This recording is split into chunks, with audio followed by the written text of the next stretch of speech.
നിസ്സാര തുകയൊന്നുമല്ല. പക്ഷെ ഇപ്പോഴത്തെ സാഹചര്യത്തിൽ ഞാൻ വിചാരിച്ച ഒന്നും നടക്കില്ല മോളെ. ഇനി അതോർത്തച്ഛൻ വിഷമിക്കണ്ട. പ്രഭാകരൻ നോക്കാന്ന് പറഞ്ഞതുകൊണ്ട് ഞാനത് പ്രതീക്ഷിച്ചേ ഉള്ളൂ. പൈസ ശരിയായില്ല എന്ന് പറഞ്ഞാ എന്താ ചെയ്യാൻ പറ്റുക? ആളുകളെ കുറ്റം പറയാൻ പറ്റില്ല മോളെ. ഇത്രയും പ്രശ്നങ്ങളുണ്ടായ ഒരു സ്ഥാപനത്തിന് കടം തരാൻ ആർക്കായാലും പേടി കാണും. നമ്മൾ നിരപരാധികളാണെന്നൊക്കെ മനസ്സിലായെങ്കിലും ഇനിയും എന്തെങ്കിലും പ്രശ്നം ഉണ്ടാവുമെന്നായിരിക്കും വിചാരിക്കുക. ഞാൻ പറയുന്നത് അമൃതീസിന്റെ വാശിയൊക്കെ മാറ്റിവെച്ച് നമ്മുടെ കയ്യിലിരിക്കുന്ന സ്വർണം കുറച്ചെടുത്ത് പണയം വെക്കണം. അത് വാശിയല്ല മോളെ, ചില നിശ്ചയങ്ങളാ. ആ സ്വർണത്തിന്റെ പേരിൽ നമ്മൾ എന്തൊക്കെ അനുഭവിച്ചു. എത്ര വട്ടം അത് നമ്മുടെ കയ്യിൽ നിന്ന് പോകേണ്ടതായിരുന്നു. എന്നിട്ടും ദൈവനിയോഗം പോലെ അത് നമ്മുടെ കയ്യിൽ തന്നെ ഉണ്ട്. അത് പണയം വെക്കണ്ട മോളെ. പഞ്ചരത്നത്തിന്റെ ഭാഗ്യം അത്.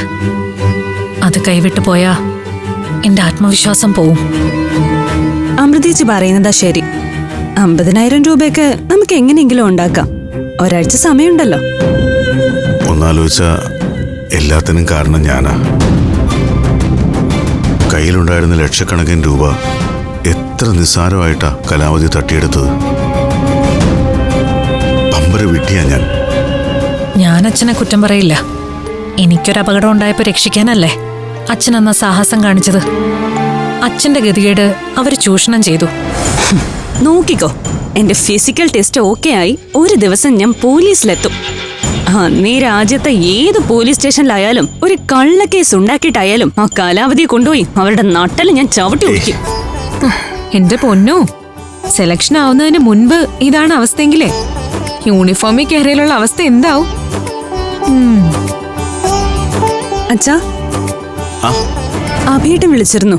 PTP റോഡ് വരെ ഒന്ന് ചെല്ലാവോന്ന് ചോദിച്ചു. എന്തിനാണെന്ന് പറഞ്ഞില്ല.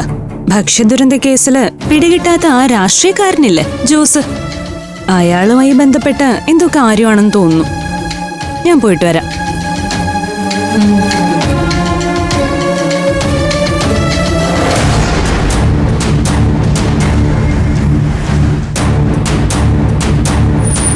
ഇവളുടെ ഒരു ദേഷ്യം കണ്ടില്ലേ? ഒന്നും പറയാൻ പറ്റില്ല. എന്താന്ന് വെച്ചാ ചെയ്യട്ടെ. ആതിരെ നിന്ന്, നീ എങ്ങോട്ട് പോന്ന്? PTP road. അങ്ങനെയാ അഭിയേട്ടൻ പറഞ്ഞ. കാര്യമായിട്ട് അഭിയേട്ടനും അറിയില്ലെന്ന് തോന്നുന്നു. ഞാനും വരാം. ഒറ്റയ്ക്ക് ചെന്നാ മതിയെന്ന് പറഞ്ഞത്. എന്നാലും ഞാനും കൂടെ വന്നാ എന്താ? നീ ഒരു മിനിറ്റ് നിൽക്ക്, ഞാൻ അമൃതീച്ചോട് പറഞ്ഞിട്ട് വരാം. അത് വേണ്ട, ഞാൻ പോയിട്ട് പെട്ടെന്ന് വരാം. ബൈ.